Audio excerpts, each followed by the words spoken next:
and welcome back to Freakshow's Forgotten Film, the series where I watch all the movies that I haven't watched in my collection by drawing them randomly out of this little coffin. So, without further ado, I shall rattle the bones and see what we're watching today. Our last movie we watched was Biker Zombies from Detroit, which was absolutely atrocious, so let's hope we get something just a tad bit better this time, okay? Nobody fall, nobody fall. Okay.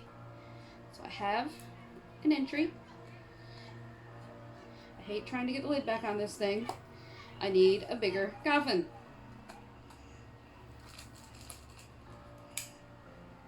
I also need paint bags.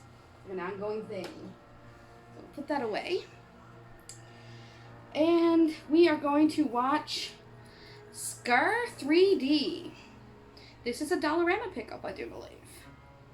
Yeah, okay. So Scar 3D it is.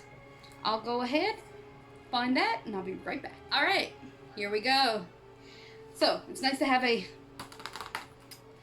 physical copy one, or well, one that's not on a multi-pack, so I actually have some information about it back here. So, this is... Angela Bettis is in this. I kind of thought she was, you know. I really did. Yes, Angela Bettis. Who else?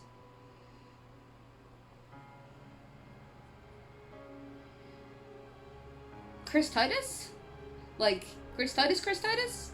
From the Titus Show? Is this Christopher Titus? I had forgot that has unlocked a memory. I had forgotten all about the Titus Show and Chris Titus. Interesting. Anyway, into the plot we go. In a small town of Ovid, Colorado, which is very hard to say without saying COVID, Colorado, Joan Burroughs, Angela Bettis, awakens in the basement of a morgue of Ernie Bishop, a local undertaker who secretly tortures, mutilates, and kills teenage girls. Before becoming Bishop's latest victim, Joan manages to kill him and escape with her life.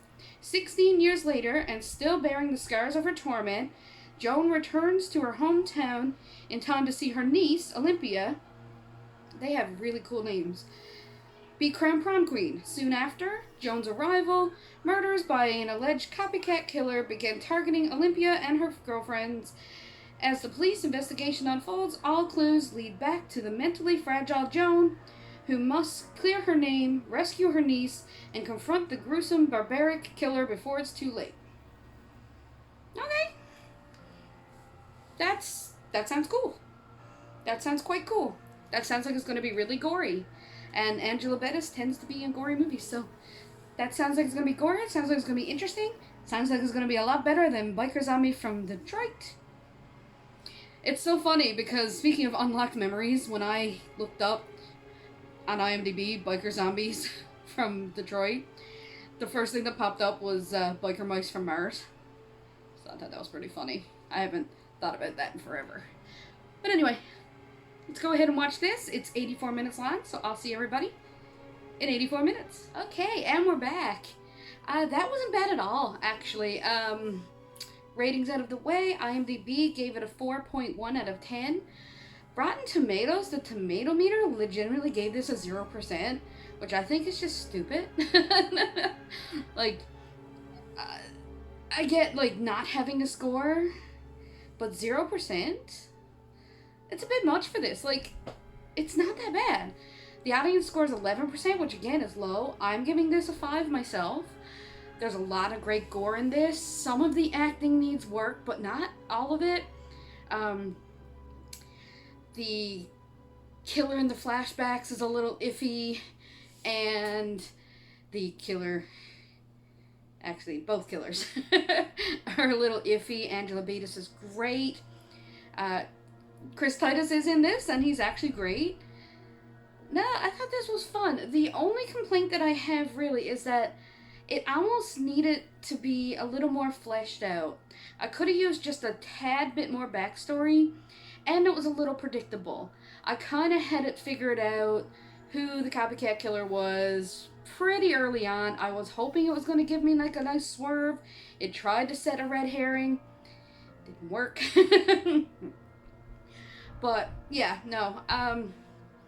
You kind of figure out pretty early on. If you watch a lot of horror movies, you're like, okay, yeah, that guy's the killer. They try to make it seem like it's all in Joan's head. That's Angela Bassett character. They try to make it out like it's all in her head. Like, obviously it's not. Like, that would be too easy. So, I wish they had fleshed it out more into, like, the characters, really. The characters are not unlikable at all, but this seems like it wants to be a slasher mystery, like a whodunit, but it also wants to be a teen slasher. And if it had picked either or, this would have been a great movie. It really it wanted to, yeah, it wanted to be like a police movie, but it also wanted to be a teen slasher, and it didn't mix the two very well, is the problem.